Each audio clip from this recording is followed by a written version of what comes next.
Content warning. The following show contains smoking, some potty mouth language, discussions of fictitious violence, a few things that might make a few people go, that's never been my experience. And of course, a few things that might make other people go, I don't know so much about that. Either way, viewer discretion is advised.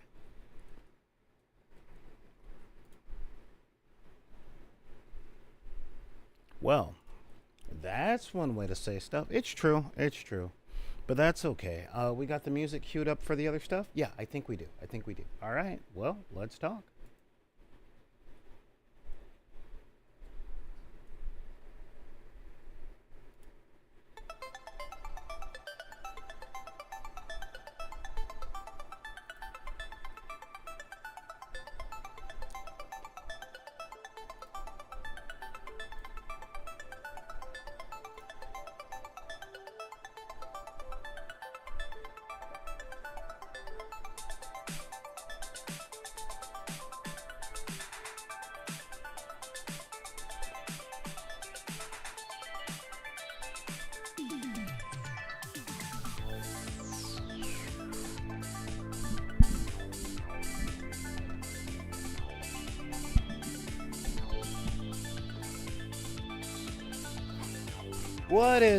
What is up? How you doing? How you feeling? What is going on? I hope you guys can hear everything that is happening right here in the studio.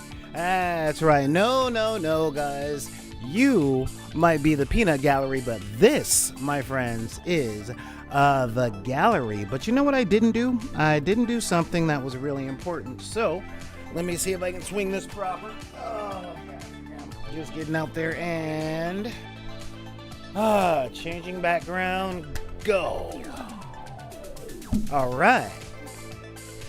That's right, everybody. Welcome to the gallery, where we are seriously and sincerely focusing on games. I told you I'm implementing a few changes to the schedule, to the studio, and all that other jazz.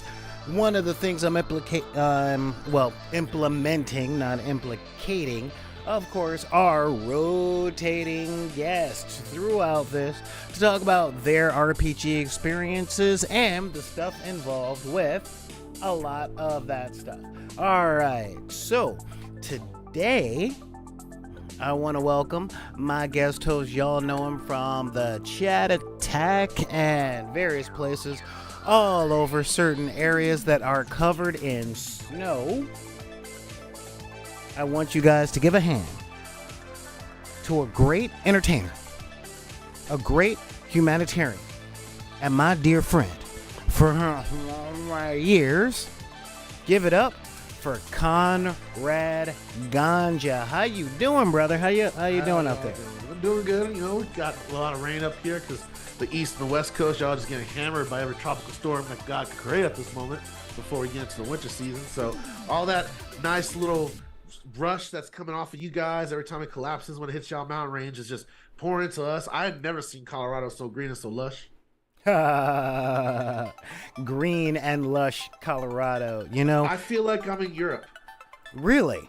Yeah, that's how green it is. Because, like, again, if y'all don't know, when you deal with an area that's mostly dry all the time, whenever there's a large amount of humidity and moisture in the air, all these plants don't know what the fuck to do, but they know to produce a lot of that good old stuff that we like to call, glucose inside their colors, and it gives them the green more green and lush. It's called chlorophyll, comrade. There you go, chlorophyll. I know the glucose is the reason for it, so I was running with that.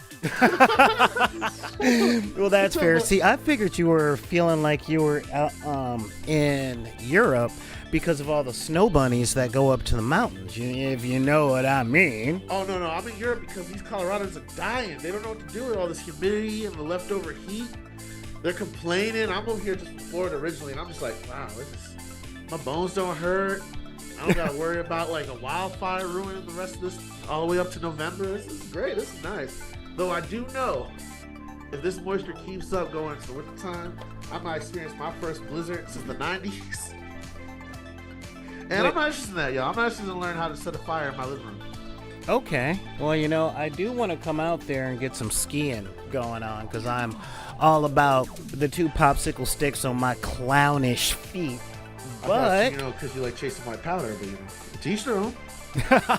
Well, the thing is, I don't like being cold, nor do I like being moist. But you know what? I did learn how to ski when I was in junior high school because I went to junior high school with white folks. So every rose has its thorn. Is that the road trip song? Look, man, I was around white people before Blink-182 came out, and back in the early 90s, there weren't very many signature white things that weren't country and western. But you know what else isn't very signaturely white people stuff? That's a long list. That's true, but what I'm talking about today... No, bruh, I'm telling you, I have been to Europe and they use spices. But no, what I'm talking about that isn't signaturely white, folks, I will say, our sponsor today, TeePublic. Yeah, that's right, we got our merchandise. Merch. You want like t-shirts. You know what? I'm gonna show y'all right now. When I get the disposable income, boom, this is what I'm talking about right here.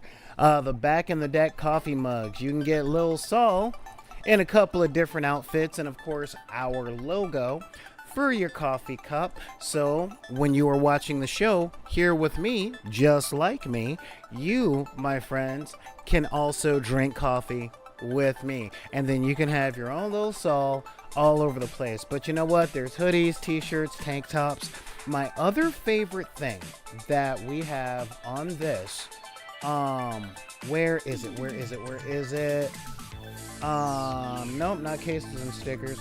I'm pretty sure we still got our notepad, and I'm a big fan of the notepad because, yeah, I mean, seriously, the notepad right there, that is some of my stuff. But you know what? Y'all should get some napkins too, because, if y'all are like me, y'all eat a lot of Doritos and stuff like that, and you always need to clean off your hoop catcher, especially if some friends are there, or, a tapestry would be nice. So, that's what we got going through all that. I'm happy to say what's up with all of our announcements and all those things. And of course, if you got any questions, comments, and all that other stuff, you can reach out at backinthedeck@gmail.com. That's BACKINTHEDECK @gmail.com. You can also reach out over on Twitter and Instagram, also at Back in the Deck. No, I'm not calling it Twitter X, because any changes Apartheid Clyde wants to put to that already toxic social media thing, I'm like, you know what? I'm gonna just pretend like these things aren't happening, because I'm Generation X, and that's what old people do. If they don't like it, they just pretend it doesn't exist. You can also hit me up on the Clock app. And at BidP, that's BIDPY on them ticks and them talks. And if you, like me, are still on Facebook, you can reach out on Deckers on the Book. That is our open community where the Deckers can talk to each other, talk to me, all that stuff. And that is definitely the way to go.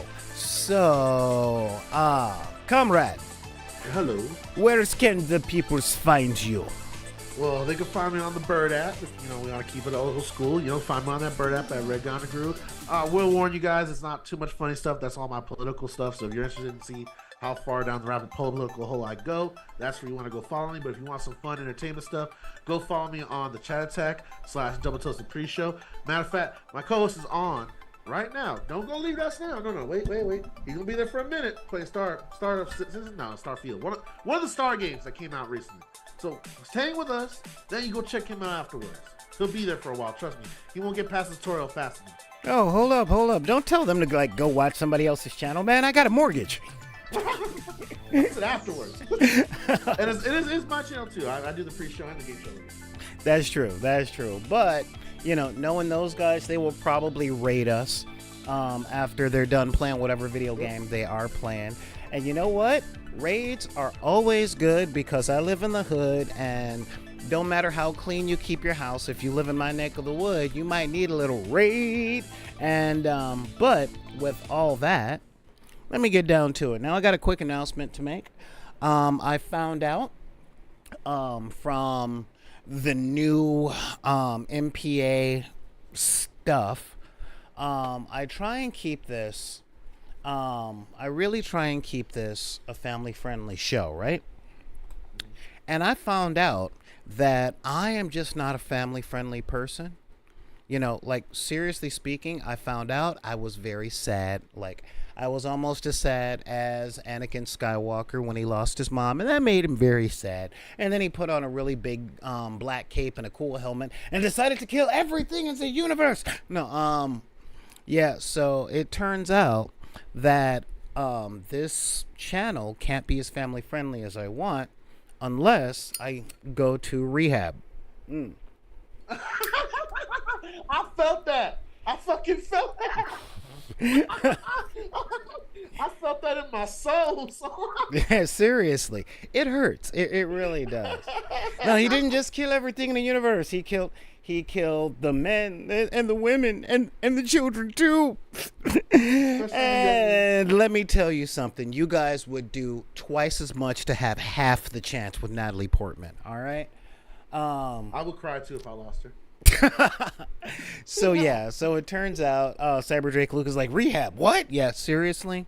It turns out smoking anything, including tobacco, which has been legal in the United States for the past 200 years. Now, tobacco smoking has been legal in the United States longer than it's been legal for me to know how to read. But you know what? That's okay. That's fine. That's perfectly okay. That, yeah, I mean, it is what it is. You know, it is what it is. And yeah, so it's a thing. It really is a thing. But you didn't come here to hear about all of my professional woes. You know, I kind of wish I had a Lawrence brother here so you could hear about my professional woes. But we're here to talk about a really big thing. You guys, you guys in the chat are killing it right now. I joined the Senate for Natalie Portman. Well, you know, if you live in Kentucky, there might be an opening soon. You just need to be able to do a turtle impression and poop yourself on screen. But anyway, today I wanted to tell you guys, like seriously tell you guys and talk to you guys, because I wanted to make it very clear that today's episode is the beginning of yet another series, okay? And I talked to a lot of people about the Dungeons and the Dragons, them R's, the P's, and the G's. All right, not just the G's, all right? They ain't gonna play D&D or die trying. But I get a lot of questions when it comes to new players, especially out where I live. And you know, I tell people like, nah, man, it's like writing a game. Well, playing the game is a lot like writing a book, but you're doing it with your friends and all that stuff. And I get, nah, son. I'm like, nah, seriously, bro. Think about like playing a video game and all that stuff, but you don't have to worry about how much they had in the budget to build the world. Okay, you can essentially go anywhere within reason. And they're like, word? And I'm like, yeah, bro. No, not just the G's, but the G women and the G children too. And why are you wearing that dress in this scene? That's all I want to ask, okay? I'm not going to go off on the prequels, okay? I'm not. It's not a thing. Well, the costume department, they got way too big of a check in that one. Yeah, I mean, I see a lot of people in the chat right now. They're like, man, you know, Natalie Portman was my first celebrity crush and all that stuff. I'm an older man. So I'll put it out there flat out. My first celebrity crush was Linda Blair. My first animated crush, I was kind of split between the Baroness and Scarlet from G.I. Joe. If you know, you know.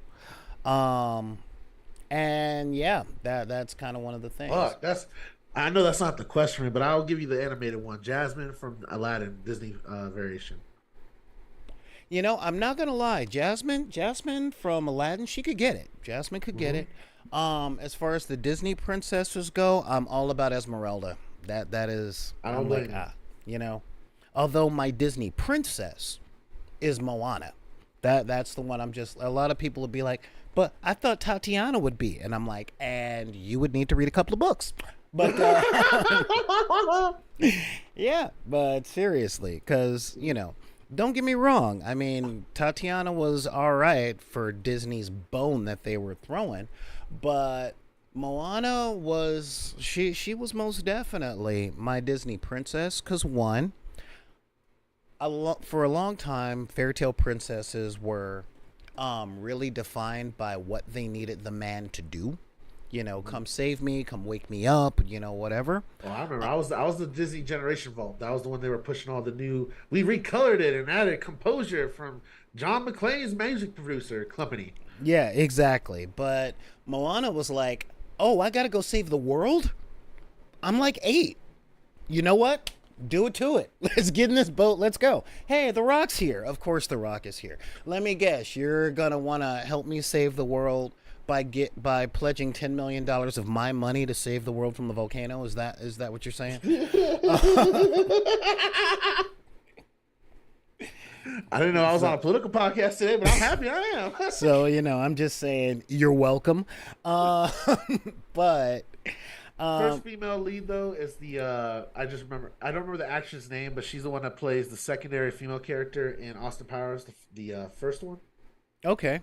I forget what the actress name, but she's also played the devil in the I think it was the Ryan Reynolds. Her name is Elizabeth Hurley, and the movie that you're thinking of is Bedazzled with Brendan Fraser, which was a remake of a Dudley Moore flick.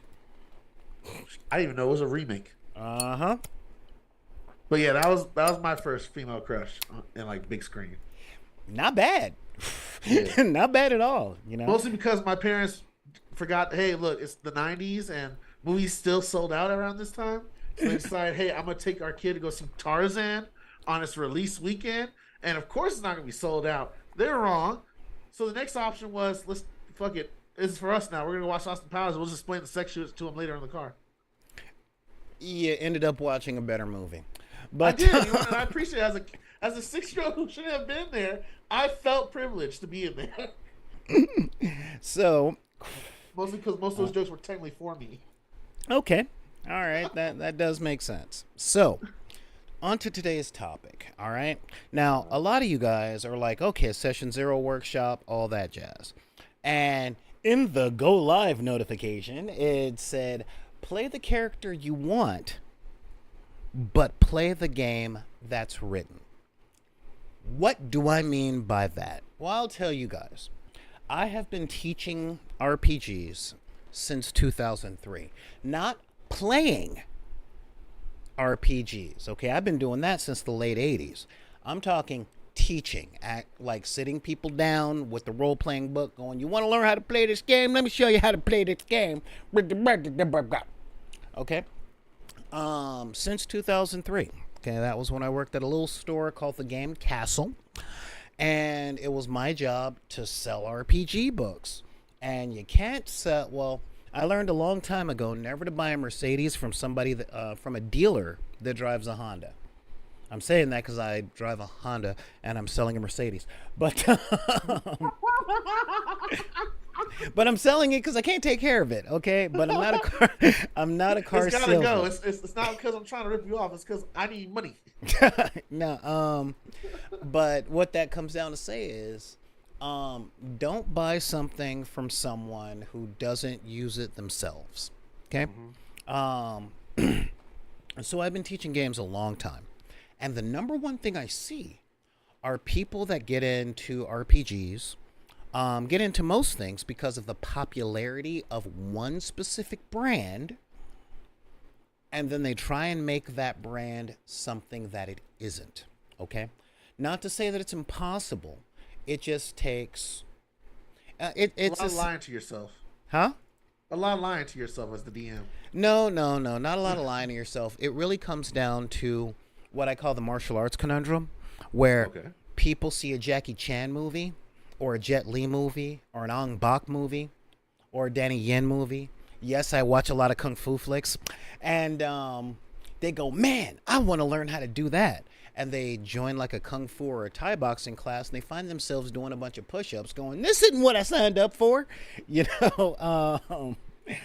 So one of the things that I want to put out there is there are a plethora of role-playing games out there, and today we're going to start our session 0 workshop, and we're going to do this from a balance. Well, not quite a balance. It's going to be off balance because this is for players right now.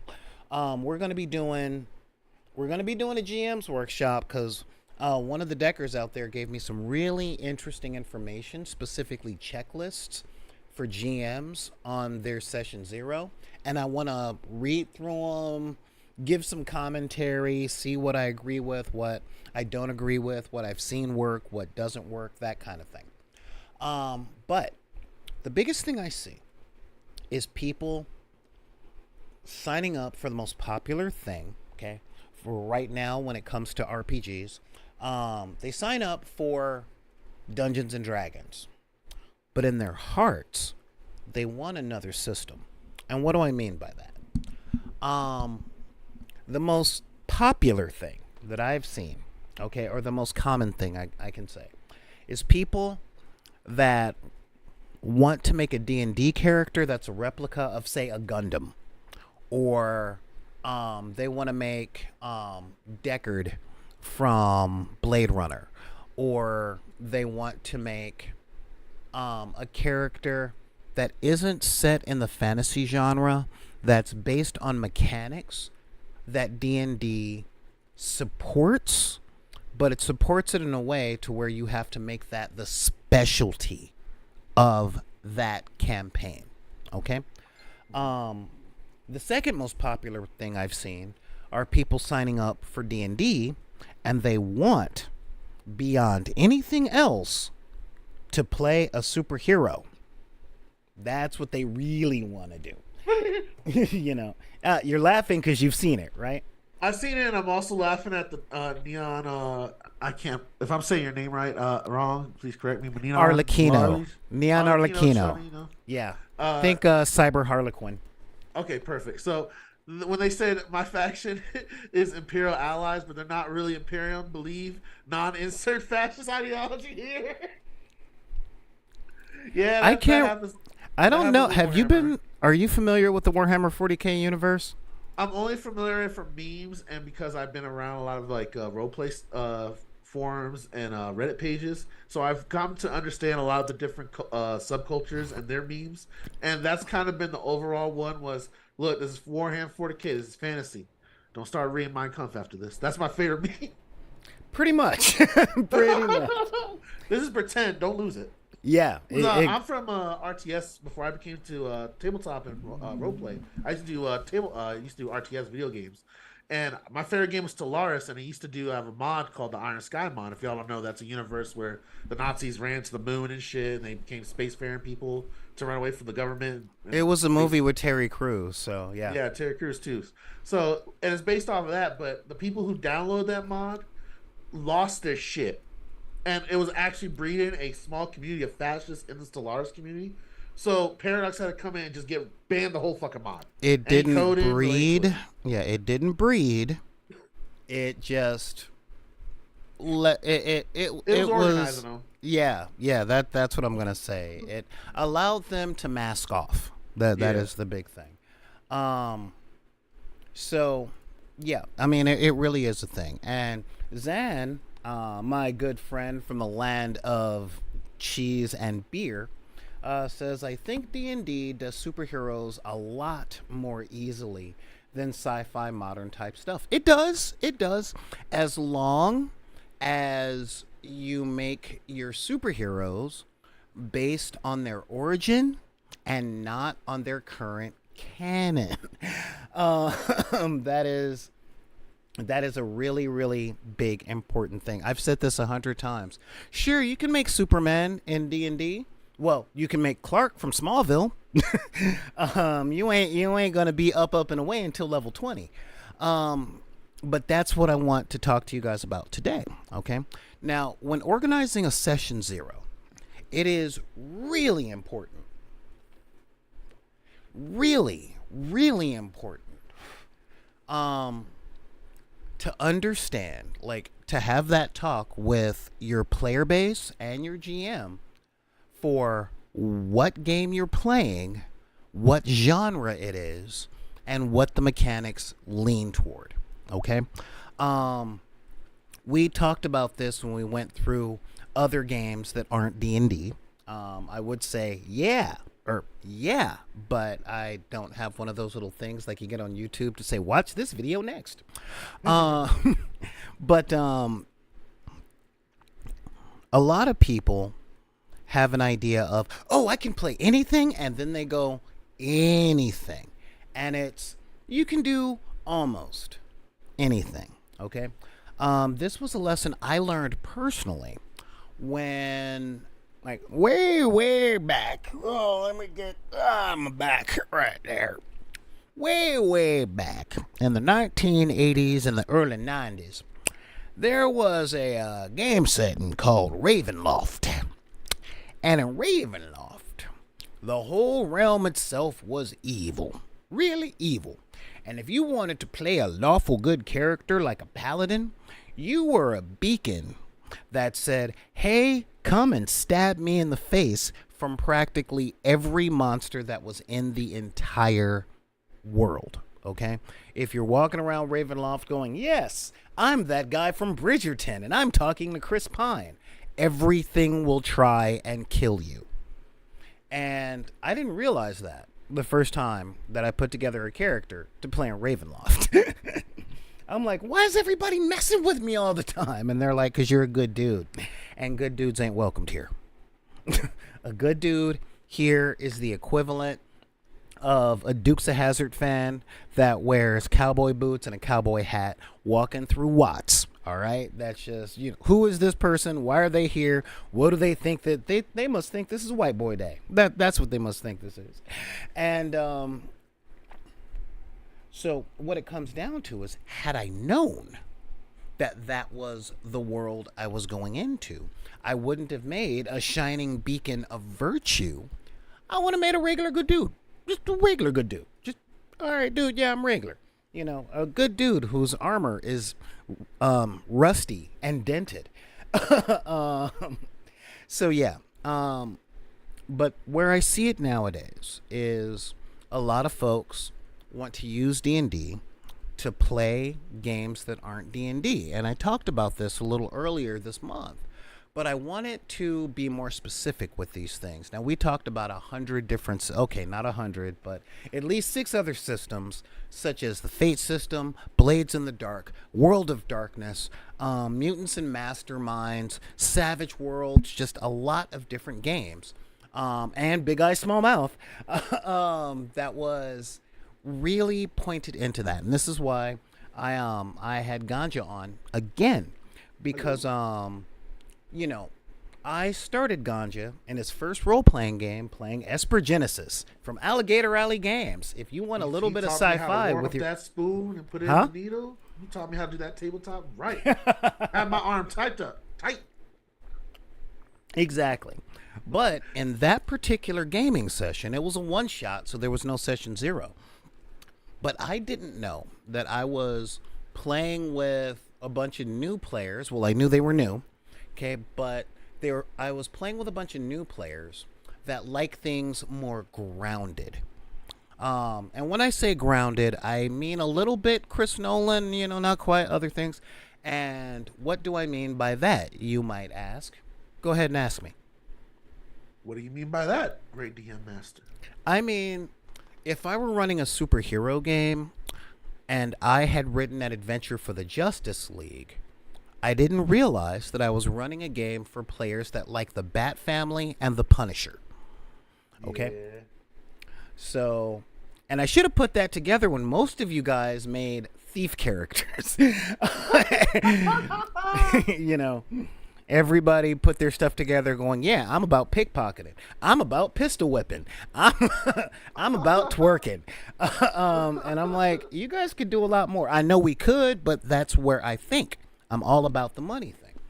And this is a big and important part of running your session 0. Okay? for the GM to make clear this is the type of game I'd like to run, and for the players to go, this is the type of game I'd like to play. And then you meet in the middle, and no one is happy until the third session. So how do we... Oh, so that's normal. Huh?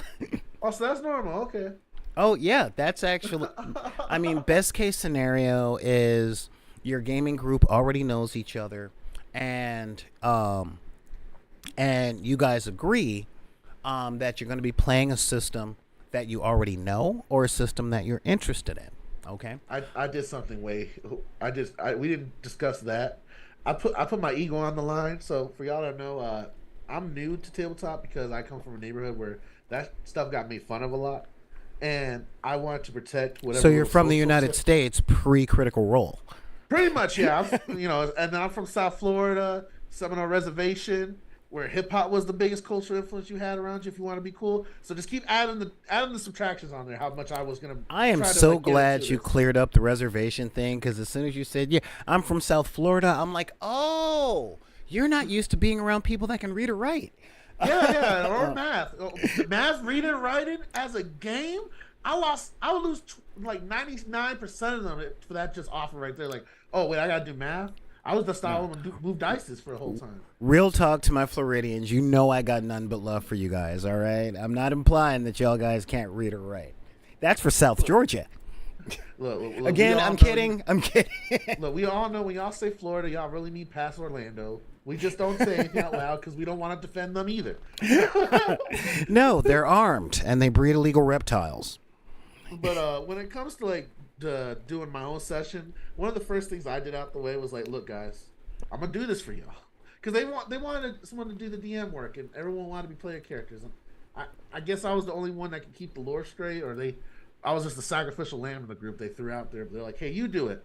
So when I studied the book and got everything ready, I was like, all right, look, y'all, I'm gonna do this for you. I'm gonna act out the characters. I'm gonna do voices if I can, but there's some accents I can't pull off, y'all. Other than that, the moment y'all make fun of me for this, it's over. I quit, and I don't know any of y'all for this. We did well, like you don't got to be ready to drop the nuclear option on that, all right? That was just me being sensitive as someone who's never done this before and had all that baggage coming into it. So I was like, look, the minute y'all start to question my ego, I'm out. That was my personal rule. Now, I can see that because, growing up in the 80s. I'm out of here. Yeah, no, growing up in the 80s and in the hood. And yes, I was bussed, all right? I was on a forced busing program that I signed up for, and it sent me to a gifted school in the barrio. So I went from the hood to the barrio. And like, seriously. I was just thinking of because I've had some white friends in Florida that grew up in that time frame that like to make very racial comparisons around the time. Personally, I don't believe any of them because they would have took the opportunity. They had the chance anyways. But just to tell me that you didn't go like the whole Chris Rock thing where you went to the white neighborhood, you just went further down to east side to the barrio. It's like, wow, that was like a middle ground then, huh? That was the compromise location. Yeah, I got to the white neighborhood in high school, all right? But middle school, when I first started learning how to play, yeah, I was in the barrio, but I was in a... Cartel kids were funneling the drug money. Nah, but let's just say they're older brothers and sisters. Well, that was... But I was cool. I was that weird kid, man, who always dresses like some sort of superhero, but hey, he got my little brother through math, Yeah, you were safer around the Latins being weird. Yes. But you were cool about it. Yeah, exactly. And the fact that they liked metal... I learned to like metal, and we were all in the professional wrestling. That really helped. Yeah. That really helped.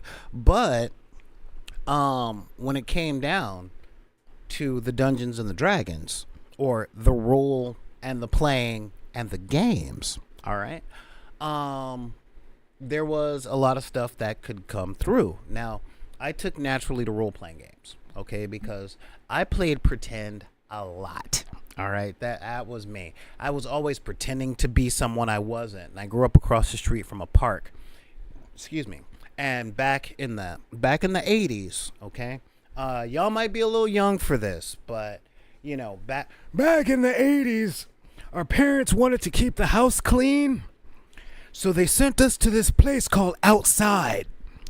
And when we went to this outside place around the house, we had to leave the yard too, because we're pretty sure they were drinking Budweisers and smoking weed, but they were also liking the fact that the house was clean when all the kids were gone. So they would send us outside, and we would have to entertain ourselves and maybe drink from the water hose, because if you ever went inside, you got like 2 inside passes, one for number 1 and one for number 2, and that was it. But if you tried coming a third time, you had to stay inside and clean, and we wasn't having that because I didn't want to vacuum after school. And so we played a lot of pretend. We were riding bikes pretending we were on epic quests, or back in 1980 or 83, we were riding bikes through the neighborhood pretending to be Luke, Leia, and the stormtroopers on Endor. If you know, you know. So, yeah, I mean, seriously speaking, well, the girls got to go in for the number 1. The boys, they were only allowed in for number 2, and even then, maybe. It all depended on... Find a tree or bush. Huh? That's what I got told. You can find a tree or bush, guys. Yeah, exactly. So, yeah, that's right. I lived that Stranger Things life. I really did. That's what... That show is made for me. That show is for me. Was I the last generation of that? Was I born at the right time? Yeah, actually, you were an elder millennial, so yeah. You got to learn outside. But then, as soon as we all got those America Online coasters, it was over. Yeah, it was over. Once they realized they could sit me in front of CartoonNetwork.com and I didn't make too much noise, it was over. Yeah, that was it. Because I still remember playing in abandoned houses as a kid. Yeah, and yeah, I was there when Nintendo launched. And there were riots at all the toy stores and the malls between the Cabbage Patch Kids and the NES. But shout out to Mama Ganja out there throwing elbows for that tickle me elmo. I know you did. So yeah, but oh man, Cyber Drake Luca is like, yeah, Chex Quest, right. Everybody knew the taste of 9-year-old ARM, because that's what we'd be reaching into the boxes of cereal to get them prizes. And it's like, your older brother would be like eating lunch going, hey, why is there a burr in the box of cereal? And you sitting up there in your sweater going, no. I got a little toy. That shit. Huh? He opened the box. He'll get a big bowl, shake it till the toy popped out. Hand me the toy and then pour the cereal back into the box. All right, yeah, your dad knew what was up there. You don't want no 5-year-old fingers over his Frosted Flakes. He had no time to play with that shit. Frosted Flakes, you had it. That was a luxury. Back in my day, our Frosted Flakes was freaking 1 bowl of cornflakes and 2 cups of sugar. I got a little taste of it though, like I forgot what they're called now. Those off-brand ones that come in the bag. You get them at the bottom of the shelf and shit in the cereal. Okay, now you better watch yourself right now, because that's what I still eat. All right. Hey, it hits. That chocolate one, that is better than Nesquik if you let it sit long enough. Oh yeah, you get the soda drink or the cereal drink. But back to living that Stranger Things life. Yeah, we were pretending. All right, we were climbing trees, pretending that they were castle walls. We were fighting each other with sawed-off broom handles, pretending that they were swords, until I got my first real swords, and I will show pictures of the scars one of these days. My co-host Alan still appreciates you for the sword you gifted him. I'm glad. One day he'll be a master of the blade. He took 2 classes, but then school got too busy. Yeah, and you know what? The man's a scientist, all right? It's sword first, then science, or science, then sword. If you're learning sword while you're learning science, somebody is either getting cut or chemical burned. It's one of the two. So I've heard. You're correct. Science of the sword. Yeah, but yeah, so, we kind of took naturally to that kind of thing. But here's the big thing. And this is something we all learn when we're 6 years old. But when we take this to the gaming table, we tend to throw things off, okay? And what am I talking about? Bang! I got you. Yeah, I shot you with my pistol. Well, I got a shotgun. Oh yeah. Well, I got a bazooka. Well, I got a thermonuclear explosive. And then you got the weird kids like me going, I've got the word of creation and I unmake the universe. That kind of escalation where it was like, dude, we're just going we're playing cowboys. Cowboys don't have nukes. I don't know. Ronald Reagan was around the time. Kids. I can see the confusion. He was not a cowboy, okay? I get it because he played one on TV and he was racist AF, but he was not a cowboy. And he did not resist any chance to put the hat on. I know you're right, but he did not resist any chance. By the way, Zenithades wins the award for best quote for the day. I've got hope, Yeah, if you know, you know. All right, but so yeah, it really was. Yes, I was. I'm not a wizard at heart. I am a wizard because I am a wizard. Okay, it's like saying, "Hey, you're a tall person." Yeah, I'm not a tall person at heart. Okay, I'm not like a mastiff that thinks it's a freaking pug. All right, but what was I saying? Oh yeah, cowboys don't have nukes. All right, that's real. They just don't have thermonuclear explosives. And what I wanted to point out today was the most important thing about session 0. The number one most important thing about session 0 is to establish which game you're playing, what genre of story you'd like to play, and what is and isn't available via the gameplay stuff. Now, in what was our Thursday game, all right, with our boy the Ruthless Wonder,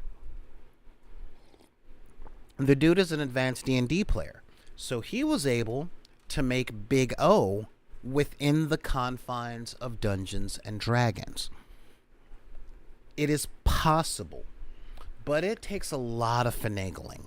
And when you're new to RPGing, that much finagling is enough to make a beginning game not fun for you. Okay, that is really, really important. And one thing I do love and respect about him in this game is that we don't see Big O every gaming session. We don't do that. He can call it out, and then his character is down for like a session and a half saying, I can't do that a lot. And you're right, Neon. Briscoe County Jr. had bigger than a nuke. It had Bruce Campbell's chin. All right? And Bruce Campbell's chin stops every nuclear explosive. If you don't believe me, ask Ted Raimi. So I'm not saying that these things are impossible, but what I am saying is in session 0, it's very, very, very important to sit down and be honest with your GM about what you would like to play in your heart of hearts, and if you would like to play the game that they want to run, what concessions are you willing to make? Okay. Now, this Wednesday night, I'm going to be at the Roguelike Tavern in Burbank for Roguelike Rumbles from Pick Your Poison Productions. And I'm going to be in a PvP. And I'm playing a time wizard. A wizard that I would never let in any of my campaigns, because outside of combat, that character can be like, look at me. No, look at me. I am the GM. No, look at me. I said that he rolled a 20. That is what... No, he rolled a 20. I say he rolled a 20. I say you rolled a 1. And that is what happened. And if someone came to me in a session 0, I'd be like, do you just want to run this game? Like, go ahead, you write the story. I would never let that happen in one of my games. However, the other thing that's difficult, and this is difficult because of the way the games are put together, it took a professional writer an entire season of Not a halfling divination wizard with the lucky feet, Cyberdrake. I found one worse. Except my character is human. I'm playing a human chronomancer with the lucky feet and stasis and alacrity. And yeah, it's a lot of stuff. Oh yes. And I'm playing a 5th level wizard, so so I'm playing with necromancy and time magic, so it's a little wacky. But see, it took a professional writer and professional actors 32 episodes or 32 game sessions to test how a gun can be used in the fantasy setting of D&D. Okay? That is real talk. Gamer Nefes is like, he's a walking cheat engine. I really am. I really am. Again, look at me. No, look at me. I am the bosom buddy. I am Gump. I am the Gump. We all get deep in these spells. I just feel like a barbarian, like Smash. Well, again, that's kind of the thing. But I see a lot of players going, yeah, I want to play a gunslinger like Roland from Dark Tower series. It's like, well, this gaming session might not be the one that you want to. I know I'll let you know right off the bat, my first character was definitely Luke Skywalker. Mm-hmm. In A New Hope. Yep, I was definitely the farm boy still. You know, and that kind of thing is cool, but a lot of people go in wanting to play a sci-fi character in a fantasy setting. Yeah, guns were added with artificers, but not gunslingers. You know, guns were kind of more a skin for a crossbow. And one of the reasons that I always point this out, and that we've dedicated a full episode to, i.e., play the game that's written, is a lot of people, especially newer players, like to go into, say, a fantasy setting, and they think if they have a 9mm on their character, they win. Okay? Because, you know, if you take a gun back to the Middle Ages, yeah, you got some major advantages. Major advantages. But the games tend to pause with that player arguing over the fact that the thing that they put together should be unbeatable. You know, oh, I see the big paladin that's coming at me with a bunch of spells. I shoot it in the head, you know? And, you would think Cyberdrake, Luca, but the big thing is, and this is something that I came across in one of my earlier Esper Genesis games, I had to come up with a mathematic equation to separate the blasters that characters carried with them and the blaster on a spaceship. Because, you know, with the stuff that I had, they had the same stats, but they were statted out for ship-to-ship combat, not ship-to-fleshy meat thing combat. And, Cyberdrake, you're funny. You know, I cast heat metals are the 4 words that disarm the gunslinger permanently. Still my favorite spell to cast on anyone wearing armor. That sounds painful. So that sounds painful. It is. It really is. It literally heats up whatever you do to white hot, essentially. So, yeah.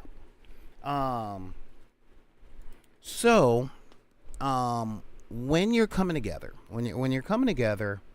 to sit down for session 0, I can tell you this happened to a friend of mine. We had a new player in our game thing, and the new player was used to playing D&D 3rd edition. Okay, but my boy Paul was running Call of Cthulhu.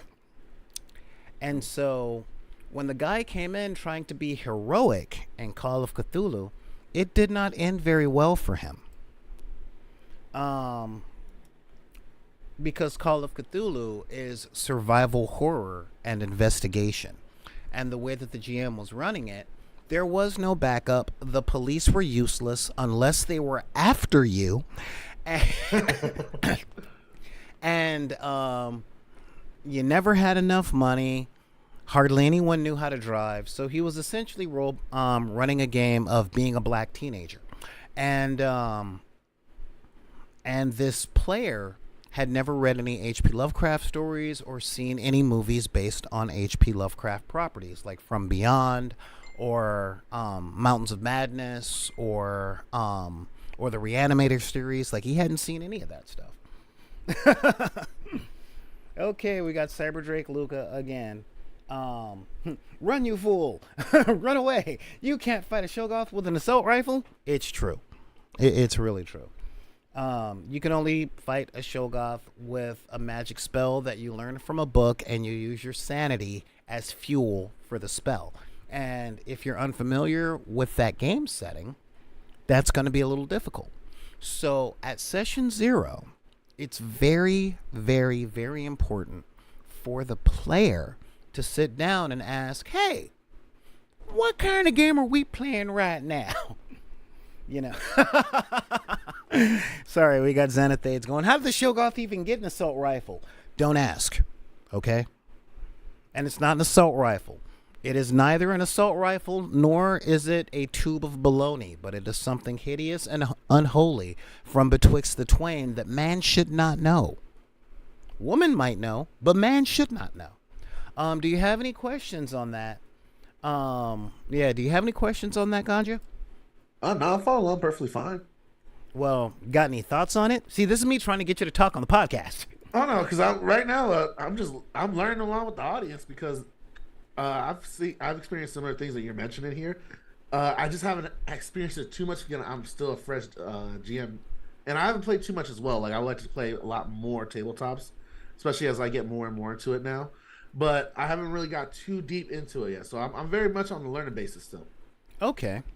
Like I didn't even know like the Call of Cthulhu and all that. I just recently learned about all that and the Sandy and play Sandy mechanic and all that. I haven't played any of these series, so I'm on the same learning curve as the audiences apparently at this point.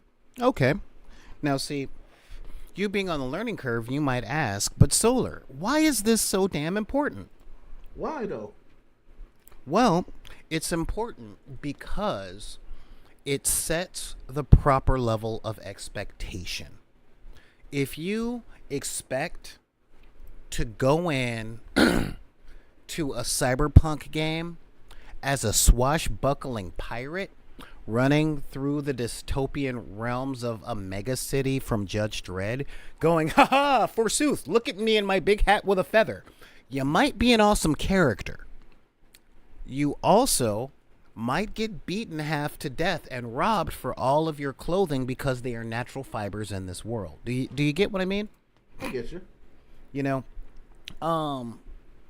hang on. I had a teacher in college who'd helped Call of Cthulhu get developed. She broke the game by having a character too stupid to realize that things didn't belong in the dimension. You know what? I approve. What do you mean? Wait, that's just the... okay. I get... Really? You mean dogs don't come with a face coming out of its side that whistles? Yeah. Just a forever petulant child, just new to the world. You know, and don't get me wrong. There are games out there like it. Like, I'm not going to lie. When I want to get my power game on, I either play Rifts, Exalted, or 7th Sea, depending on my power game. Because, yeah, sometimes, you know, I want to go straight up Errol Flynn, 1920s swashbuckling thing, being like Porthos Aramis, the rambunctious yet emotionally stunted pirate who drinks his beer quietly and in peace, but comes alive during combat, you know, while singing period arrangements of various songs from My Chemical Romance and you guys know the What I've Done guys. I might want to do that. You know what? No, I like how you just threw that in there just in case they still didn't get it. Yeah. But yeah, I mean, sometimes, yeah, I'm that guy. However, a lot of GMs want to run a game and they have a certain thing in mind. Now, one of the times that this definitely happened to me was I was running a one shot with one of the Epic Encounters boxes. And Epic Encounters is awesome. It is one of my favorite tools, okay, from Steamforged Games. Let me pull up a link here. Pulling up a link because, yeah, it's really one of my favorite tools, especially as a GM. Okay. Epic Encounters. There we go. I hate doing that. Epic Encounters, Steamforged Games. There we go. Boop boop boop boop boop doo doo doo. Yeah. So yeah, with this stuff, I am such a fan of this stuff. All right. Now, Why? What is this exactly? These are quite literal. Well, we used to call them modules back in my day. And back in my day, we called them modules. But these are one-shot campaigns that are straight out of the box. Fine, give me the cookies. Okay, it's got the map. It comes with all the miniatures. You get the storybook that comes in it. So you really don't have to do any preparation to play the game. You just open up the box. The preparation, you could paint your minis, that kind of thing. And it even has it's got a rating system for if you're playing if you're running a game of levels 1 through 5 players, 1 through 6 through 14 and 14 through 20. Boom. And I was running one of these things and my players decided, "Oh my god, those are orcs riding polar bears. Forget the quest to take out the orc king. I want one of them bears."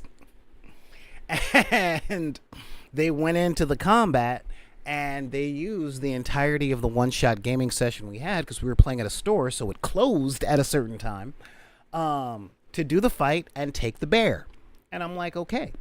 But they kept everything within fantasy. All right. Now, when it comes down to that thing, no plan survives first contact with the enemy. It's true. Oh. And no gaming plot. Oh, thank you so much, Zan. Yeah, and very few gaming campaigns survive first contact with your players. However, when a player creates a character, it is very important for the players to understand what they're creating a character for and how it fits into that world. And these are the things that I want to cover about Session Zero. This is big, Like I said, if you try and create a D&D bard that has magical powers with their songs in Cyberpunk, you're not going that far. But if you're running and your players want that kind of thing, you can easily run Shadowrun, okay? Without having to take a whole lot of notes. You can just pick a game that is around the thing that they actually want to play. But that brings up the question, what if it's only one player that's being the monkey wrench and they will not move? How do you do it? How do you do that? Now, have you had that guy since you started Forever DMing? Yeah, I've had a guy that goes out their way to fuck with the overall plan of the story. Mm-hmm. And usually it's fun once in a while. The hardest part is when I end up giving them what they want and lead into it just to see how far they can go. And they just end up derailing the whole story to the point where they don't know what to do next. Uh-huh. And then I just take it from there. Okay. I basically, it's not railroad in the sense that I don't know where they're going, but I know eventually they're going to run out of plans. And if I keep them in that general area enough, is when they finally hit that dead wall of their own creation, I can move the story along past that wall. I Okay. just gotta wait for him to car crash first. Okay. So you're the give them enough rope to hang them with GM. Yep. That makes sense. I mean, eventually gonna run a restaurant and they're gonna roll a one on something. Like, where are the knives? Sorry, there ain't no knives. You roll a one, they're coming. Where do I go? Well, suddenly a window appears leading into the alleyway I wanted your ass to go to 2 fucking hours ago. Suddenly appears. Roll for it. And then I'm there just praying he rolls higher than 8. Okay.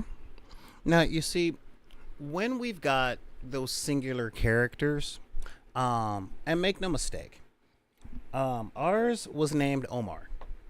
And in truth, I think every game needs an Omar. Yep. Okay? Every single party, every single game needs that one guy. Because that one guy is really good at mobilizing the party into something. Okay? I was playing a game a long time ago where we started at level 15 and we controlled a town. And the GM wanted us to go out and adventure. But the players, they just wanted to take care of the town. So our GM was really upset because he wanted to run an adventure game. And most of the players wanted to run a civilization sim. I would have been so happy as a dungeon master. I would have had to mute myself. I would have been streaking like Flanders. Well, enter the Omar. And the Omar would not make every single gaming session. And then eventually, he let the GM know that while his character was gone, he was out doing things. Now, this was also an evil campaign. So we had our guy that had the angel skin armor, and I was the Inquisitor type of guy. Because, I have to get some of that darkness off of my chest every once in a while. And that's why I play Cyberpunk DMs. And the Omar essentially made enemies of the 3 surrounding countries and launched us into a war, all off screen. And he did it because he's like, hey, we're evil. We control a town. You know what we really need? More space to be evil. So he tried to annex these countries by himself. And again, that was cool. He wanted to play a political character. He got to play a political character. And that actually spawned a lot of good stuff.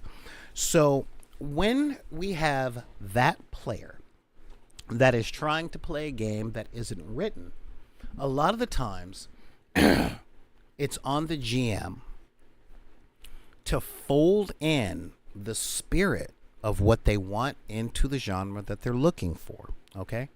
It is possible to run an Ocean's 11 type game in D&D 5th edition. As a matter of fact, Dragon Heist is an entire campaign based on that.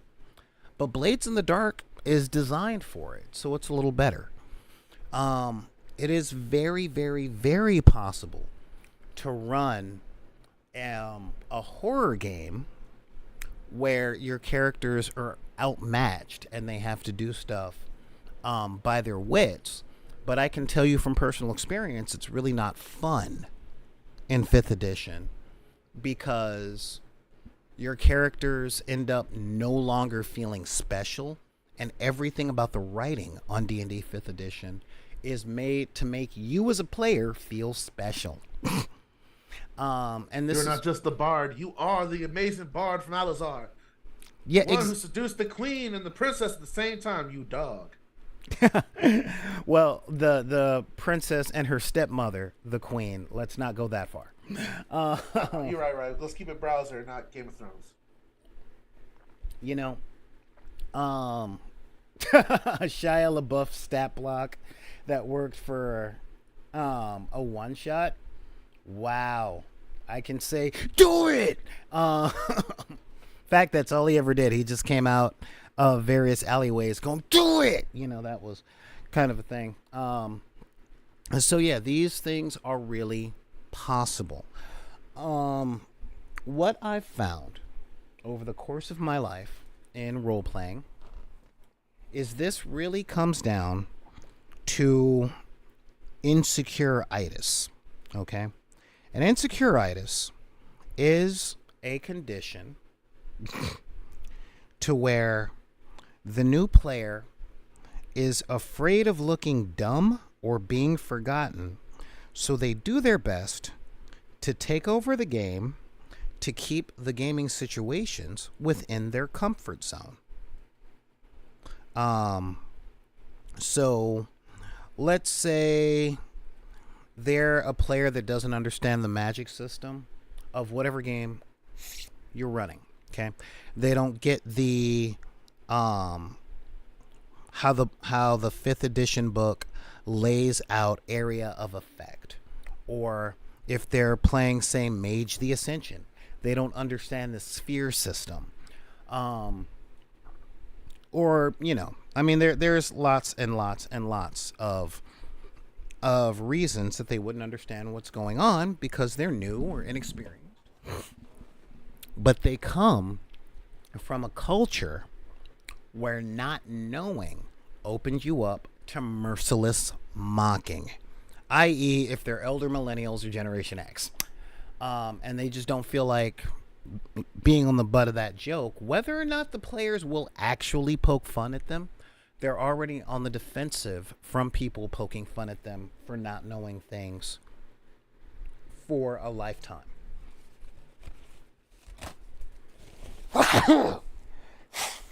Bless you, good sir. Thank you. Yeah, a lot of folks have that. So how do we establish that in session 0? How do we, I guess you can say, facilitate a game where people feel safe? Okay. Well, hopefully your rating just doesn't go up now for bodily fluids. Huh? Hopefully your rating doesn't go up now for the bodily fluids. Yeah, right? Oh, no. He's not a family-friendly guy. He sneezes. Ah! I saw clear mucus. You know what that means? Yeah. He has allergies? Yeah, exactly. The guy had to sneeze. Oh, no. And you know what really burns me about that is that it's not the viewers, it's the sponsors. Mm-hmm. The people paying their cash going, I don't know if my customer base in the Midwest will blah, blah, blah, blah, blah. I'm like, go to a middle school sometime and just listen. Okay? Oh, you'll hear a couple felonies, a couple misdemeanors. No, seriously. Yeah. All right. I know growing up where I grew up, there were people having kids in 7th grade. Yep. So that's a real thing. Oh, you're killing me, Neon. But how do we facilitate that safe thing? Well, the first thing, and this is, of course, we're speaking from the perspective of players today, all right? Where I come from, there's a lot of asides. You take your friend aside going, look, man, I see what you're doing. Stop. You good here. Everything here, it's all love, man. We all friends. Because, like I said, I grew up in a place of ceaseless mockery. It wasn't until I discovered a website called spill.com that I could learn to recover from being roasted all the time. Because, again, I've looked like this my entire life. I've looked like this since the 8th grade. 8th grade. Before that, I was the bald fat kid. And then I dropped 60 pounds, grew 6 inches, and then my hair went straight up dreadlocks in one summer. No, I'm not Benjamin Button. It's just, I'm closer to Lemmy from freaking Motorhead. This is what I'm going to look like for the rest of my life. Which is odd because people from 20 years ago are like, Solar! And I'm like, I don't know who you are. Hey, dude. I'm afraid. Stranger danger. That's right. Cam and Gamer Nefis. Yeah. Yeah, oh no, I grew up playing the Dozens. Don't get me wrong. Look, Alex, so here's the thing. There's a difference between playing the Dozens and when you have to DM or role play as a player. Because you got to remember, from There's difference between playing the desert because y'all cracking on each other, but there's a level like, look, if we're gonna do this right, we really have to invest in this as almost like you're doing an improv troupe. Exactly. And if you have somebody there that's gonna just make fun of you for doing your character's voice or living your character's personality trait or just playing pretend past the age of 10, you might as well not just have anybody at the table because it's gonna throw everyone off. No one's gonna want to do it, and any fun or story building you can have among the players and the person running the game is just thrown out completely out the left field because either someone's scaredy to play along or their need to feel bigger than everyone at the group. Exactly. And let me clear up something, Gamer Nephis, and for my other hood folks out there. There's a difference between playing the dozens and just getting clowned. All right? Because, if you're playing the dozens, yeah, you could easily look over and say your mama's teeth so messed up when she smiles it looks like she got a mouthful of dice. Or your mama's so fat it takes 2 trains and a bus to get on her good side. We all know that. I mean, seriously. Even with the science geeks playing the dozens, you can easily go, your mama's so fat that when she walks away, she turns red when I'm looking at her. But there's a difference between that and... he straight up said that. No, you see what I mean? There's a difference between yo mama so and with yo insert any description here ass. All right? With your Michael Jackson ass. With your rolling dice ass.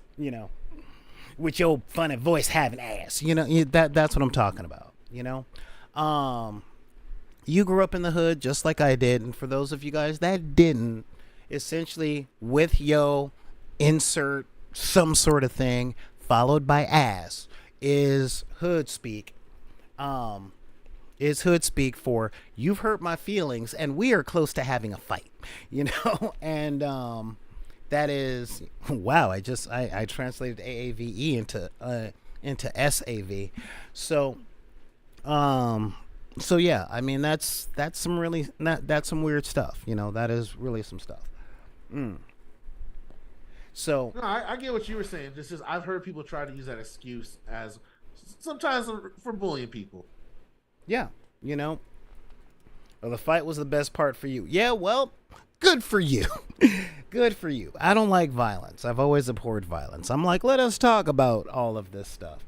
I don't mind fighting until the part where I have to get hit in the face happens. Then that's the part that I always like, being cool, throwing hands, great. Oh, wait, a right hook to the cheek hurts? Damn. Didn't think about this too far ahead. Well, see, I grew up right in between that time where fights lost their honor. Okay? That's one of the reasons I didn't like fighting growing up. Because it wasn't about who won the fight. It was about who's more popular. And since I wasn't very popular, it's, you let that fat saw beat you up. And then they come back the next day and the next day. And then they bring friends. And it just escalated and escalated. Versus, okay, you beat me in a fight, I'm done. But then if they did beat you in a fight, then that would be their lunchtime activity, is picking another fight over and over until I had to hit people in the mouth with pipe wrenches. And then I was called crazy. That was why I ended up in the magnet program, because I had to get out of the hood. And the Barrio was cooler, but you know what I'm talking about. So, and there's a lot of people. But it's also sharper. Huh? It was cooler, but it was also sharper. Again, it's a little different. So yeah. So, I mean, there are still people, especially in the programs that I run, that are afraid of that kind of stuff. They grew up on that. It's part of poverty culture, And I'm not talking about the cool poverty culture where everybody's in the trailer park and they all go to the woods looking for the dead body of the kid that got hit by a train, and they find somebody's uncle's Playboy's magazines back then. I'm not talking about that. I'm talking about that poor urban predator culture where you were cool with your 5 friends, but 3 blocks away there was another 5 friends that just didn't like you. Instead of one set of bullies that was ruling the whole town, you had pods of bullies fighting each other. That's a good way to put like orcas fucking pods. Yeah, exactly. Just wandering your neighborhoods. I mean, seriously. All right. I mean, You were like rival pods. So you find groups that you were cool with. Y'all smoke, chill, and then y'all will further pod up, and then you suddenly had more beef with another neighborhood down the road. yeah. Until the Omar was sitting up in the beach with a bunch of bottles on his hands going, Warriors! I mean, it's just terrible.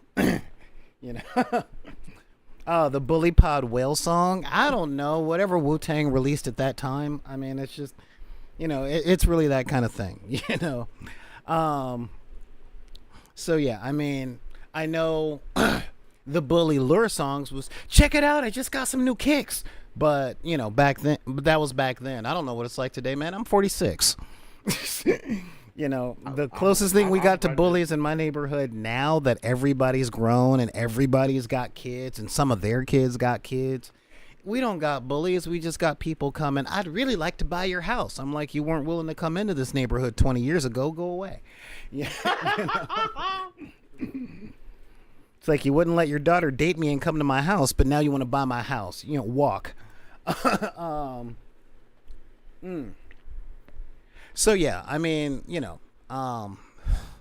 so dealing with when you're dealing with that player, okay, that player that's got, see, I keep going back to thing. Haha, my ADD is strong. When you have a player that has that sort of trauma, it's not just the GM's responsibility to make them feel safe. It's everybody's job. Every player, because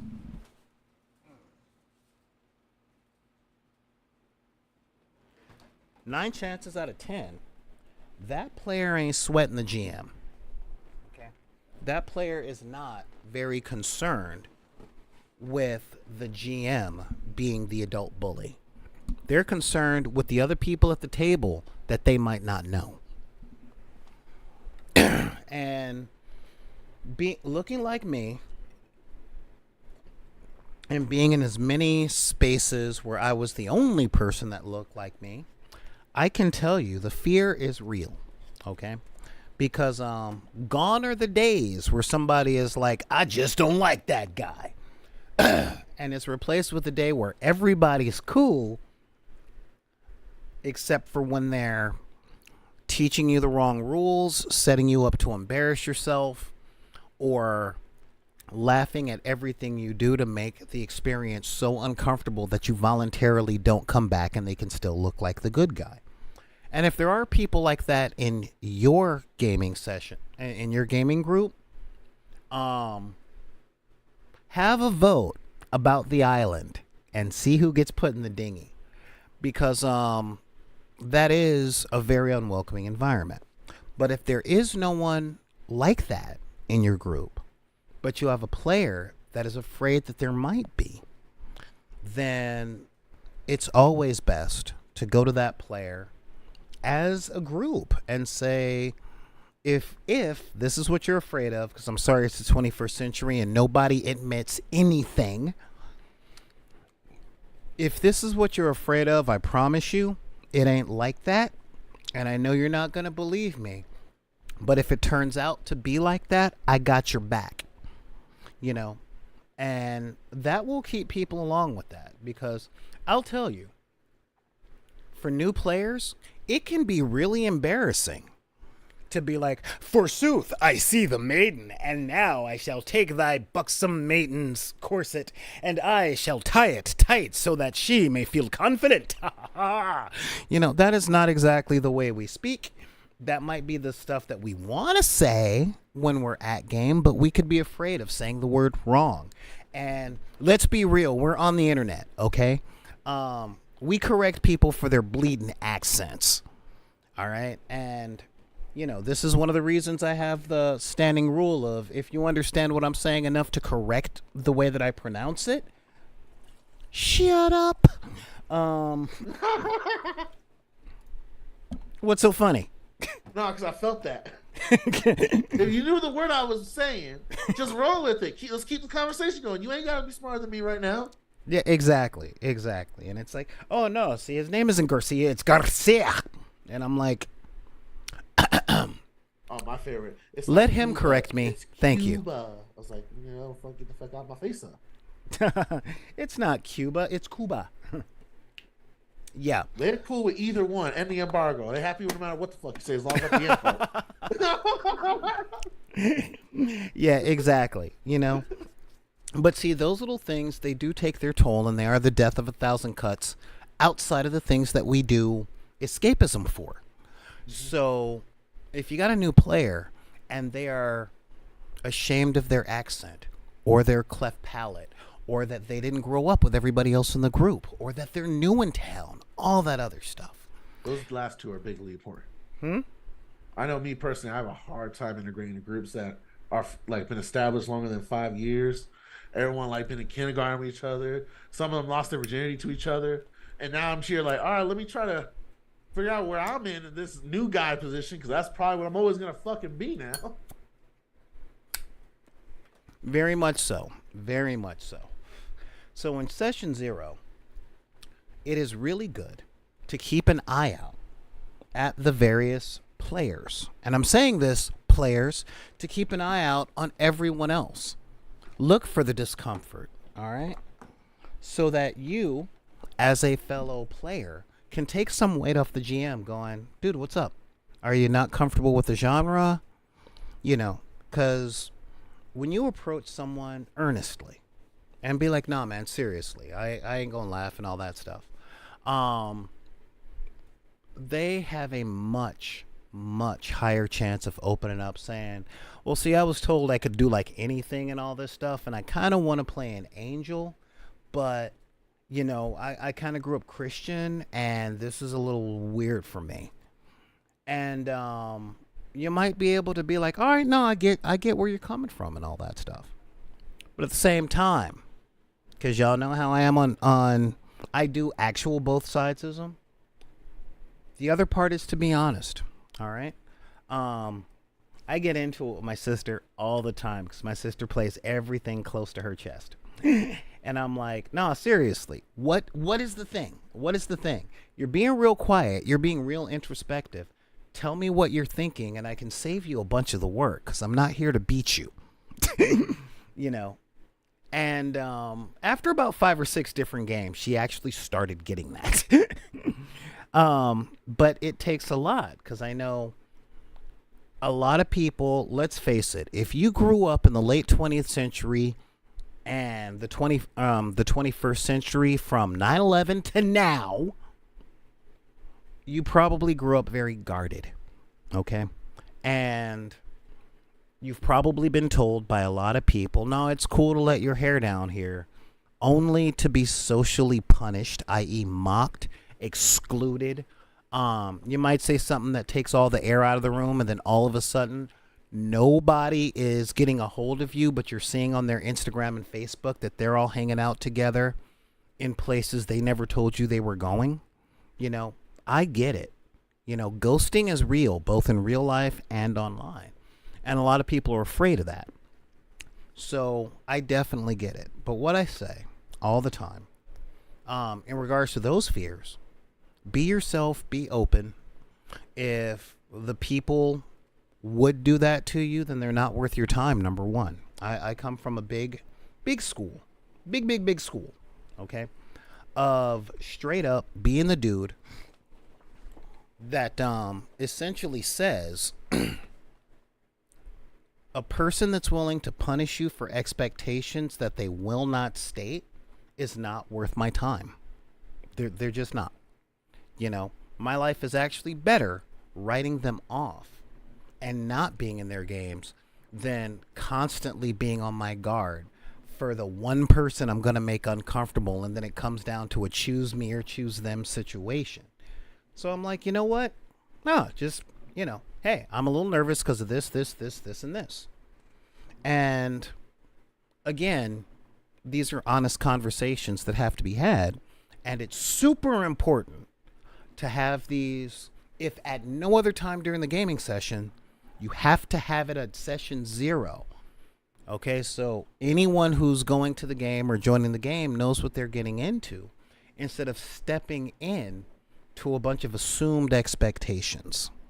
Okay, a bunch of unspoken rules, and again, this is a really, really big one, guys. Really big one.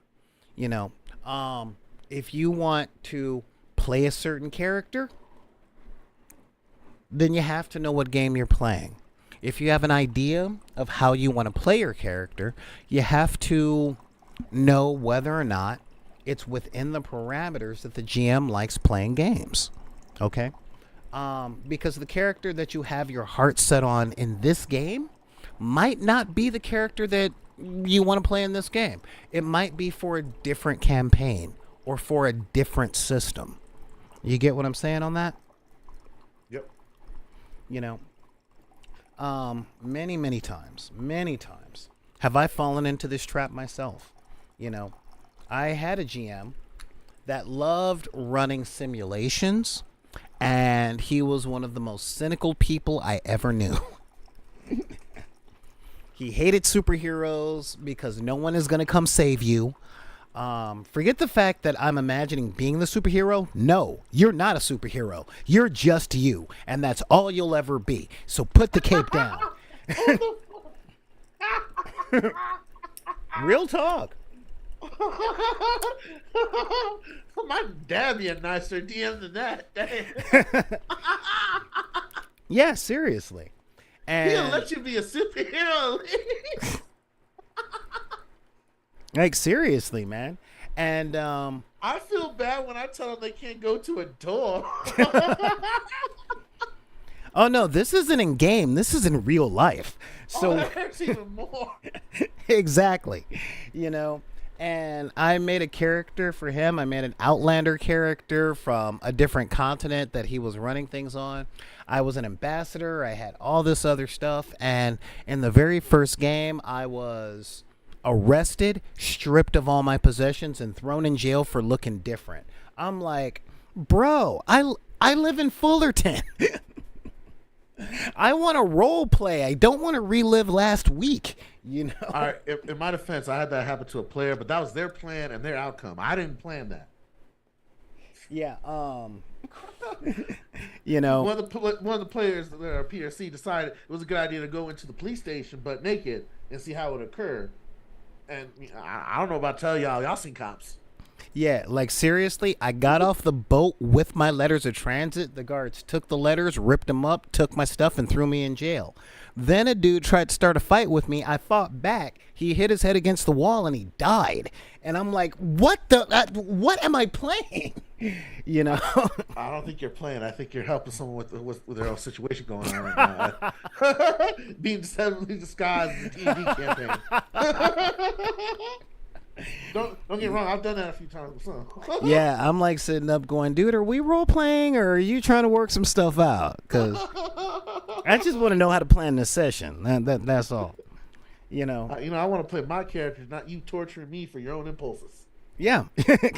You know, I'm like, we good? Like, do I got to buy you a beer and have us talk? Like, do we got to step outside and fight this out or something? Because I'm feeling kind of singled out, you know? And again, that's my baggage that's going across. And when he told me, no, dude, I'm running a 100% simulation game, and I base my world off of Dark Ages Europe. And I'm like, that's something you should have told me at character creation, because at that point I would have made a white guy. You know? You know, yeah, you're laughing. Because I had you guys as teachers, you and Ruthless Wonder, and you sent me to a bunch of other people to watch. Critical Role's a big one, as well as I forget what the other guy's name. I think D&D Master or something on YouTube. There were a few people you had me check out, and I'm laughing at all this stuff because I never had to do this, where I had to have that weird conversation with my players, like, hey man, what the fuck's wrong with you? It's like we had the conversation before. Like I even asked them what the level of violence they're comfortable with. Like how much do you want like dialogue to include possible slurs or insults? And we went through all that. Yeah. And they said give it to me like Grand Theft Auto 3, so we did it. Well, real talk. So everyone's there's consenting. Yeah, we're gonna be getting to that later on this week. I will tell you flat out. Because that is a really big thing. A lot of players, especially in the 21st century, where baggage and mental conditions are much more known about than they were when I was growing up. You know, I mean, real talk, I grew up with 24 karat depression. And I constantly had the people in my neck of the woods. It wasn't gaslighting, guys. All right. And I have to put that out there right now because people are so quick to say it. But I come from black culture. And we don't have the definitions for those things that everybody else does, you know. The knowledge of depression just being a case of the screw-its, I'm not getting out of the bed, was not known. What we understood depression to be was you're curled up in a ball, crying your eyes out, saying things that Elijah Wood later on said in Lord of the Rings, like, I'm naked in the dark. I've forgotten the taste of food. You know, only those extreme ideation levels of a condition were considered the baseline for a condition because that's the way our people had been treated for everything. You know, you can stand up. You're not tired. You're conscious. You're not tired. You're 12. You're not old enough to be tired. That's what I mean. But nowadays, yeah, you know, we have a lot better diagnoses of things, and the knowledge of what that stuff is far more apparent. This is where people start complaining about being politically correct. It's like, no, we just know more, guys. We know more now. And look. Okay, at the end of the day, role playing is a form of escapism. You can try your best to try to, like, look, we're gonna do this raw and uncut, like this is a real world or real consequences. But if your character doesn't want to experience something that's like an assault on another character through any kind of range of type of assault you can imagine, and they don't want to role play that, don't force people to do shit like that. Like that's completely unnecessary. Like that you're ruining someone else's escapism and possibly triggering a trauma for no reason other than a very controversial story element that probably would get you stared at hard in the actual writer room if you try to bring it up in an actual session. Thank you for bringing that up. You know, because there are a lot of people out there going, well, this stuff really happens and this is the real world. And it's like, bro, if I wanted the real world, I'd go back to work. You know, I'd turn on CNN. Dude, I'd go to the club. If I wanted to feel this bad about their lives. if I wanted to feel this bad in an uncomfortable environment where I'm talked over all the time, I'd just go to the club. You know? So yeah. Oh, I'm being leered at. Great. So my escapism of not having experienced that is gone. Yeah, exactly. Matter of fact, I would probably get more XP for fights. Ooh, yeah, there we go. But yeah, so I mean, these are a lot of the things that it's important to think about and to go in. And again, play the game that the GM wants to run. And I promise you, okay, we hear a lot of stories about a game lasting 10, 11, 12, 13 years. Sometimes they do, most times they don't. And I'm putting that straight up out there. A lot of games never make it past level 7. I know I played in a LARP that lasted about 9 to 10 years, but we also had 117 players on the roster. And I think 11 GMs running that game. So, you know, it wasn't just a game. That was a saga. Huh? That was a saga or TV production in the making. It really was. It really, really was. And it ended with the apocalypse, you know? And if you're going into the game thinking, oh no, it's going to be forever, I promise you, just play the game that everyone agreed to playing. And after all that goes through, one, you might have fun doing it. Second, and this is a really big one, the next campaign, the next game, could be a lot closer to what you wanted to play. You know? Again, everyone that knows me knows that I do like fantasy tropes, but I hate the fantasy setting. However, I'm all about that sci-fi.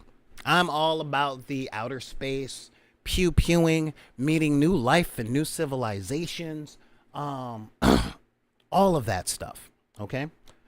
But when I go to a D&D game, I'm not about my starship and alternate forms of energy and all of that stuff. Um, I'm about actually no Cyber Drake Luca. I'm not a big Star Wars fan anymore. I was when I was a kid. Um, and even then I knew something was wrong with me because my two favorite characters from the Star Wars universe are Yoda and Palpatine. Um, Yoda because he knew everything and he was a puppet, and Palpatine because when I was young I loved screwing with people.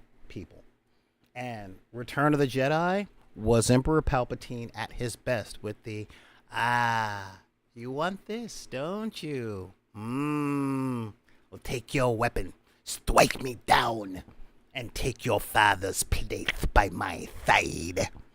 And I'm afraid that this space station will be fully operational when your friends arrive. Bet you really want to kill me, don't you? Go ahead. Huh? He's a mad petty. Oh yeah. Yeah, I mean Palpatine was the king of the troll. He really was. And yeah, but simultaneously I like the technology. I like the science gobbledygook talk. I love reversing the polarity through the deflector dish. That was my big thing. That was really my big thing. That was always my big thing. But when I'm playing, say, a fantasy thing, if I'm running through Lord of the Rings, I am not out there trying to discover new species of orc. You gonna be, man? That sounds like the most dirtiest gig. I'm serious. Because in the Tolkien universe, they're either like evil, like earth-created creatures with malice, or they're elves that are corrupted. So you're either gonna do some really evil stuff to some elves out there to see how this happens, or you're just gonna be mining for the most evil creatures possible for no reason, like the almost opposite of a dwarf. Yeah.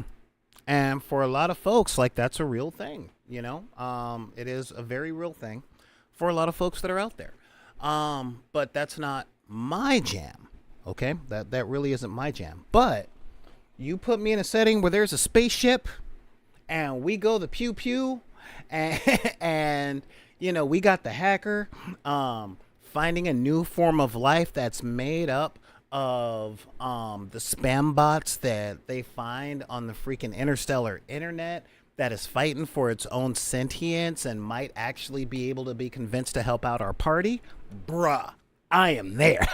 Oh, you want me there on that party? Nah, son. Huh? I was watching The Matrix Reloaded and I cheered them on during that robot genocide scene.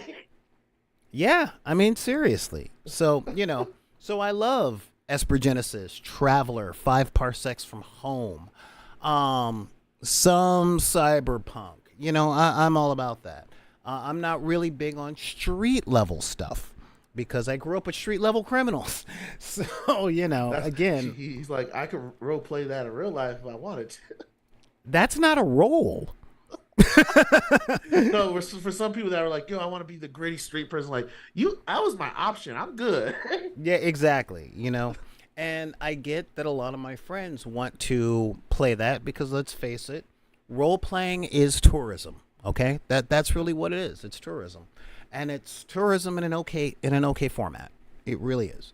A lot of folks are like, oh no, I don't want to go out there and pretend to be poor, and I'm like, oh, shut up. I've seen you camp. And I bring that up because a friend of mine, he hates camping because he's like, bro, hey, what's going on, Blurtish? A friend of mine is like, no, I'm never going camping with you. All right. I have a hard enough time paying my rent. Why would I find a tent and go out to the middle of the freaking woods to pretend to be homeless for a weekend? I'm like, you know what? That's fair. That's fair. You don't want to be one with nature, Ganja? I'm about to be if I don't find housing by November 30th. I'm going to be really one with nature. Yeah, it's like in this economy, no, bro. Also, I don't want to call that down from the universe. Also, when people like Craig and Brittany and Stephanie asked me to go camping, or like to rough it. I feel like I dishonor my ancestors who were forced to do that.